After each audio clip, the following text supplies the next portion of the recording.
Escolta'm, està vivint el seu moment daurat, l'esmorzar de forquilla, o què? Perquè ara... Estan vivint un moment daurat a nivell de visibilització. Què vols dir? Però llavors també és de facturació. No.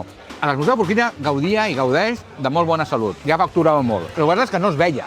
I ara apareix a les xarxes socials. De sobte sembla que sigui de moda. Que hem inventat alguna cosa, no? No passa mai de moda.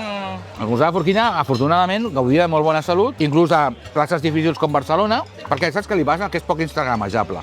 Per? No, la gent considera que és poc... Les molen, els callos molen, les fantominois, aquestes coses. Però mira, tu fixa't, l'alt percentatge de receptes i de plats que apareixen a Instagram que porten formatge. Molts. Per què? Que mola, perquè cap...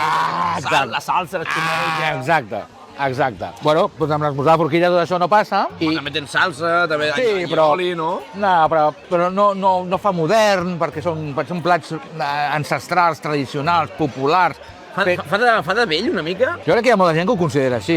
I, de fet, si tu mires la mitjana edat de la majoria dels llocs on es va esmorzar de forquilla, la mitjana d'edat és alta.